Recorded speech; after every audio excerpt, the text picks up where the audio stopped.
ఈరోజు అలా మా హౌస్ కన్‌స్ట్రక్షన్‌కి ఎంత కాస్ట్ అయిందో చెప్తాను. మార్నింగ్ లేచిన వెంటనే మాకు ఫస్ట్ బాత్రూమ్‌లో ఫ్లోరింగ్ చేయడానికి పిక్ అయితే లేదనమాట. దానికైతే తీసుకురావడానికొచ్చాను. ఒక ఆటో పిక్ మనకొచ్చేసి రూ. 1600 తీసుకున్నారు. తర్వాత ఇటుక లేదు ఎలివేషన్‌కి. సో, ఇటుక కొనడానికైతే వచ్చాను. 2000 ఇటుక మనకొచ్చేసి అప్రాక్సిమేట్‌గా 17,000 అయితే అయ్యింది. తర్వాత ఇప్పుడు దీన్ని పట్టుకొని మనం వెళ్తున్నాము మనకి డెలివరీ చేయించడానికి. సో, పనివారినైతే పెట్టాము. వారైతే రెడీగా ఉన్నారు. కానీ మనకి మెటీరియల్ లేదనమాట. సో, ఆల్రెడీ ఒకరికి చెప్పాము. బట్ వాళ్ళు డెలివరీ లేట్ అవుతుందనగానే మళ్ళీ వేరే దగ్గరకొచ్చి హఠాహుటిగా మళ్ళీ మనం మెటీరియల్ గురించి వెంట పడాల్సొచ్చింది. సిమెంట్ కట్టలు కూడా ఈలోపు వచ్చేసినాయి.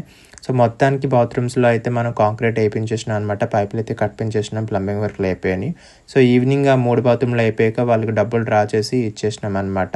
సో, ఆ పని అయ్యాక బయలుదేరి మార్కెట్‌కొచ్చి మనకి సీలింగ్ సామాన్లు మెటీరియల్ అంతా కూడా ప్రొక్యూర్ చేసాము. దీంట్లో మనకి జిందాల్ స్టీల్ ఛానల్స్ అండ్ అలాగే షీట్స్ అండ్ బాటము, పట్టీ ఇంకా స్క్రూ సెట్ అన్నీ అయితే తీసుకున్నాం. అక్కడ ఆటో మాట్లాడుకొని ఇంటికైతే తీసుకొచ్చాం. ఆటోకి 200 తీసుకున్నారు.